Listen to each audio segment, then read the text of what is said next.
sebelum kita melakukan pembelajaran, mari kita berdoa bersama. Posisi sempurna, posisi siap. Ya, berdoa. Mulai.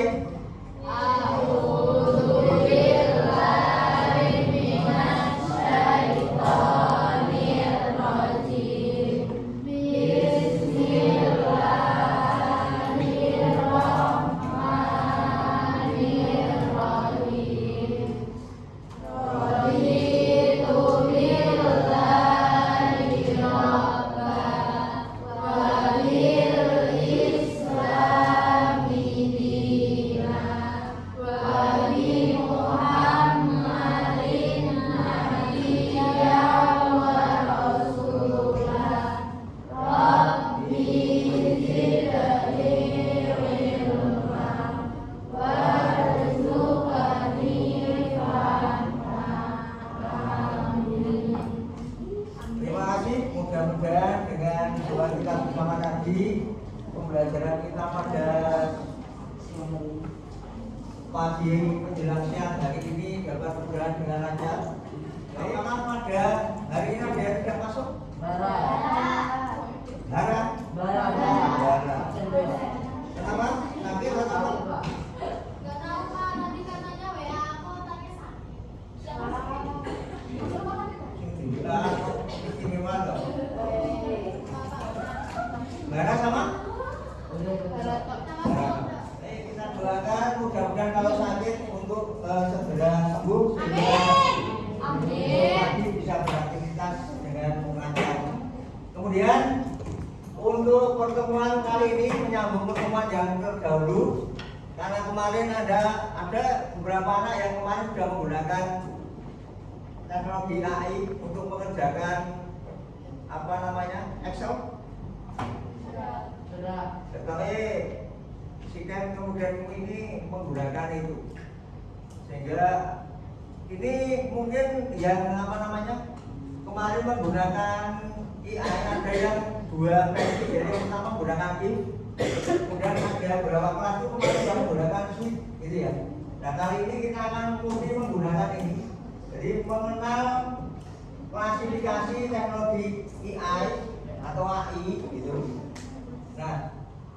Nah, tujuan pembelajaran kali ini yang pertama adalah peserta didik menganalisis konsep klasifikasi dalam coding dan ataupun kecerdasan artifisial untuk mengolah dan mengelompokkan data. Ini sesungguhnya beberapa dari Anda itu sudah menggunakan AI, cuma kita itu tidak sadar bahwa yang kita gunakan itu adalah AI. Kemudian yang kedua adalah peserta didik mengklasifikasikan teknologi kecerdasan artifisial ataupun kecerdasan buatan tidak. Kemudian ada yang sudah pernah mendengar ini artificial lain? Ada yang bisa menjabarkan itu apa dengan bahasamu?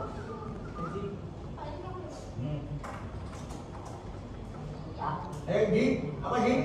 Artificial intelligence atau kependekannya adalah AI adalah suatu Dengan bahasa aja, tidak usah terlalu gitu. program buatan manusia untuk membantu kebutuhan sehari-hari manusia. Oke, program buatan manusia untuk membantu permasalahan yang ada pada diri manusia itu sendiri. Sangat-sangat betul.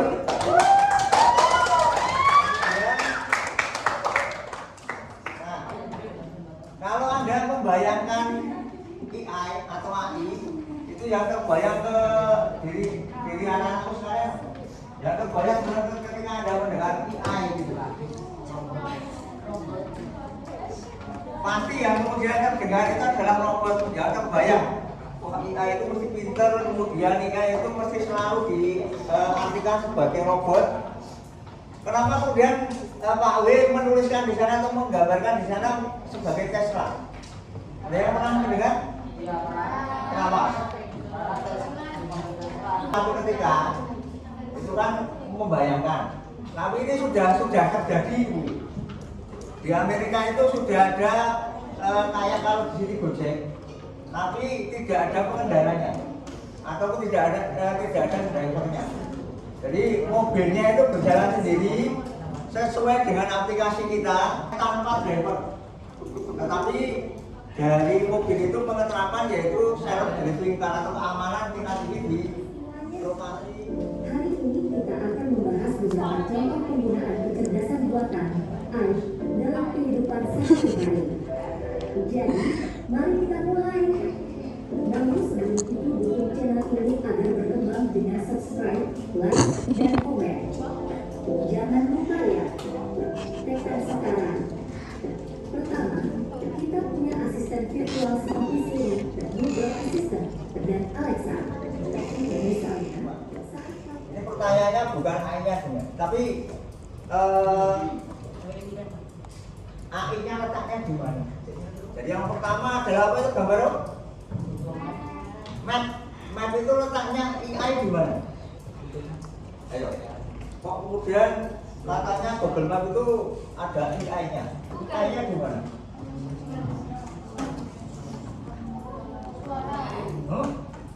Oke, satu suara. Kayak ini tadi kan AI suara yang kita dengarkan tadi di YouTube tadi. Ketika kita tidak pede dengan suara kita, maka kita cukup mengetikkan sesuatu, kemudian nanti di generate gitu, atau yang namanya kalau kita sebut itu sebagai prompt gitu. Nanti akan kita coba, tapi promptnya yang sederhana saja. Kemudian yang kedua adalah Google Map itu selain suara yang ditampilkan, apa kira-kira cuma suara saja? Ya.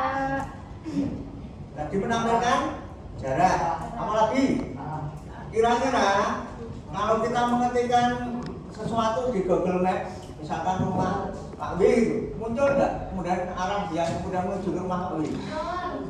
Nah, salah satu kelebihan Google Map adalah AI-nya adalah dia akan menampung semua alamat yang pernah ada. Google Map itu jangan Anda bayangkan hanya di Indonesia, tetapi kemudian ini mencakup dunia sudah menggunakan ini. Kemudian yang kedua adalah email. Pernah membuka email? Nah, bagaimana caranya email itu membedakan ini spam ataupun virus ataupun kemudian email biasa dengan kemudian ini dianggap sebagai spam. AI-nya di mana?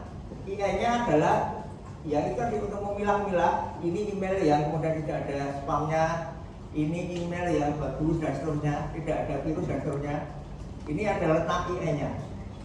Kemudian yang kedua, ini pasti sudah ada gunakan sehari-hari. Yang pertama, ini bisa kalau kita menggunakan fingerprint sekarang mungkin ini 2-3 bulan ke depan. Saya nggak ngerti yang siswa, tapi yang dulu kita diarahkan sudah menggunakan HP sebagai presensi. Tidak lagi menggunakan finger touch itu sedikit jari, tapi menggunakan face atau muka kita. Yang kedua, ini apa ini? Jadi game. Di mana letaknya game? Ini kayaknya gamer semuanya ini. Letak AI-nya di mana coba? Gamenya, ayo. Di permainan pengaturannya. Pengaturan apa?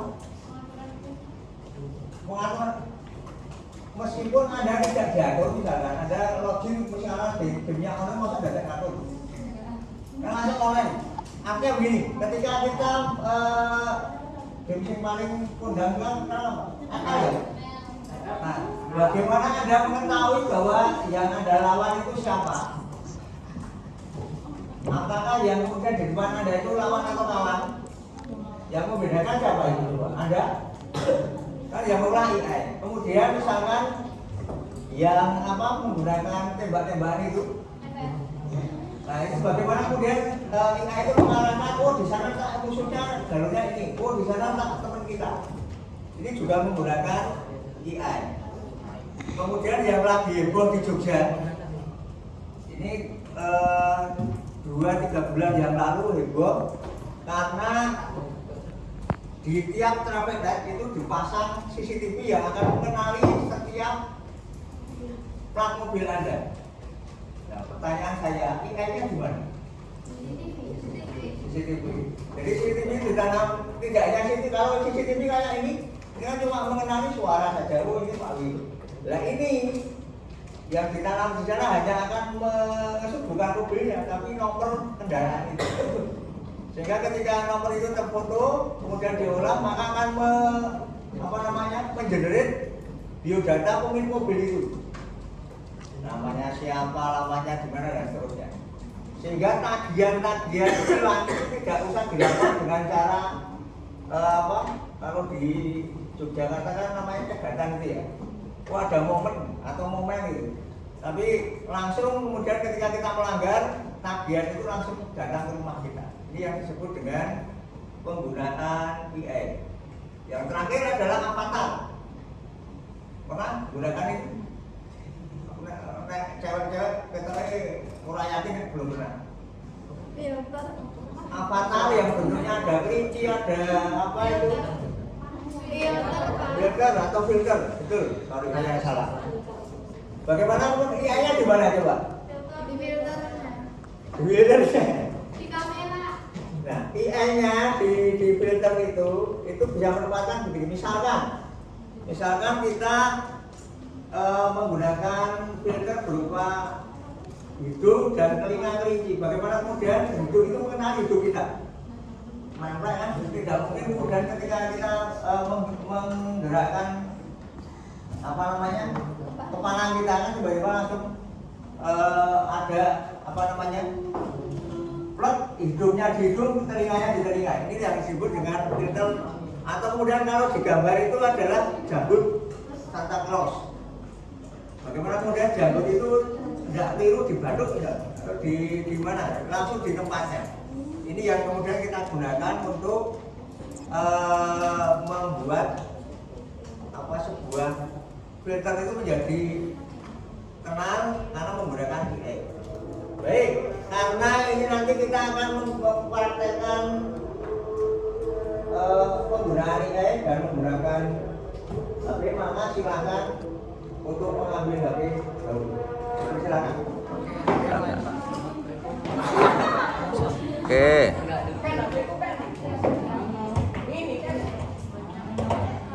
Lanjutkan. Jadi tadi di kelas kita sudah melaksanakan untuk pelaksanaan teorinya. Kemudian untuk klasifikasi IAI secara umum kita ada 3 ya. Jadi kita akan langsung membagi kelompoknya biar kemudian nanti agak cepat. Klasifikasi IAI secara umum dibedakan menjadi 3. Yang pertama adalah klasifikasi IAI berdasarkan fungsi. Kemudian klasifikasi IAI berdasarkan pendekatan pembelajaran. Kemudian yang terakhir adalah klasifikasi berdasarkan aplikasi. Itu ya. Halo. Nah, kali ini secara karena dibagi 3. Lembar kerja peserta didiknya sudah saya share lewat grup kelas tadi. Silakan dikerjakan nanti lewat secara online, kita bekerja bersama. Kemudian nanti yang kelompok 1 yang mana dulu? Dari sana ke sini. Pokoknya ini kelompok 1 satu beres sini. Kelompok tengah ini mau 2 atau mau 3? 2. Berarti yang sana 3 ya. Kelompok 1 adalah klasifikasi berdasarkan fungsi. Nih, pelajaran salah satu. Kemudian yang kedua adalah pembelajaran. Yang ketiga adalah aplikasi. Ini sebenarnya sudah saya share ke grup kelas. Jadi tinggal nanti dibuka lewat Google Doc kemudian diisi di sana. Itu ya. Kalau mungkin gini, nanti kelompok 1 menggunakan ChatGPT, kemudian kelompok 2 menggunakan Gemini, kemudian kelompok 3 menggunakan Suno IAI. Kayla ada? Ini ya coba. Oke, saya misalkan pemerintahkan begini. Pak, tolong Pak W dibelikan gula misalkan. Mau beli Pak? Atau Pak W titip belikan gula kalau Anda ke warung. Kira-kira yang Anda belikan gula apa? Gak pasir. Nah, ya kalau Pak W menghendaki gula pasir, karena kali perintahnya hanya gula. Telepon dulu nanya siapa? Berarti ini saya menggambarkan prong yang di sini. Ini Pak W. Dan Pak W. Prong itu adalah perintah atau instruksi pertanyaan atau pendidikan untuk menghasilkan output tertentu. Kalau Anda mau menghasilkan output secara maksimal optimal, maka perintahnya juga harus jelas. Tapi kalau kela-kela tolong berikan Pak W atau titip Pak W, kalau ada warung Pak W titip gula Jawa. Ya. Gula Jawa 1 kilo, kemudian nanti pilih yang masih segar ataupun masih apa tidak becek. Ini kan perintahnya jelas. Yang membeli juga ketika mau membeli gula juga jelas.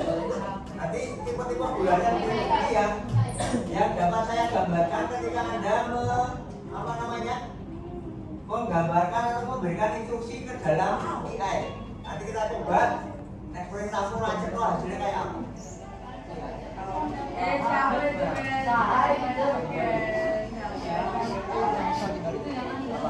Udah dicoba?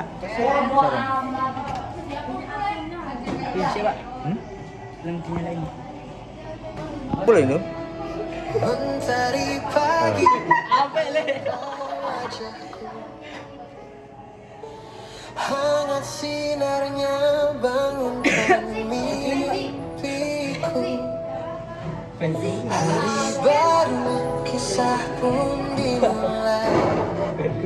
Langkahku yakin Dikitin Pak. Udah Enggak apa-apa, enggak apa-apa. TV itu deh.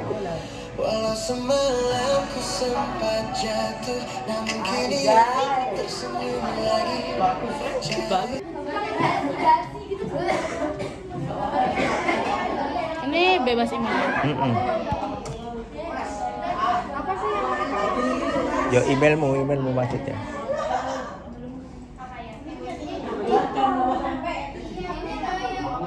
Bro, yang pas ceng cuma buat go. Oke. Kalau nggak ada kalau di TV ya elah udah kan ada yang begini dong.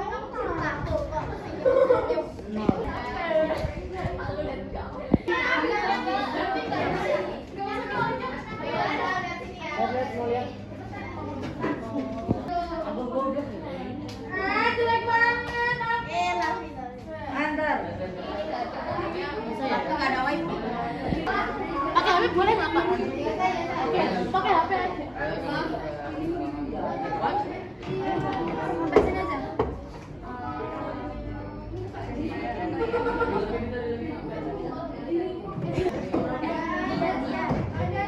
Apa?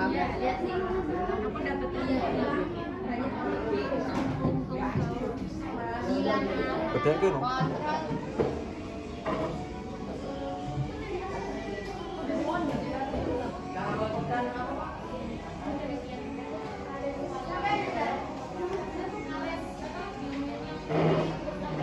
Dipilih aja. Pembelajaran. Oke, berarti nggak ada RAA belum. Ini betul semuanya Pak. Bukan?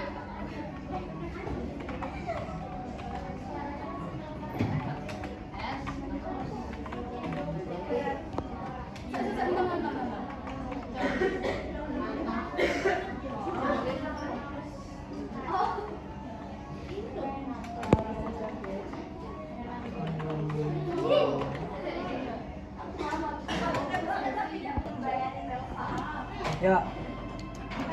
Oke.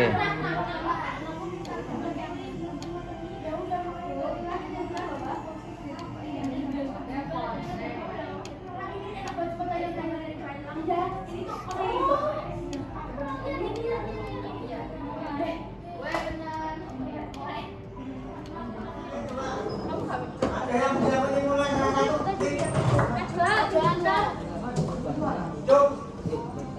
dari? Oh, apa lagi? Apa lagi?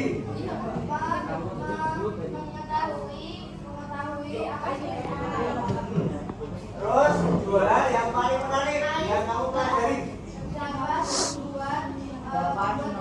di sekolah.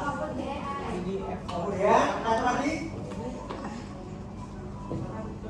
Kemudian ada yang belum Anda pahami. Ada nggak? Tidak ada. Berarti ini ya refleksi pembelajaran kita pada siang hari ini. Jadi yang pertama tiga hal tadi ada beberapa tiga hal yang Anda sebutkan tadi adalah hal yang baru yang Anda temukan pada pembelajaran kali ini. Kemudian hal yang paling menarik kita tadi bisa membuat lagu, bisa membuat prompt untuk membuat lagu dan seterusnya.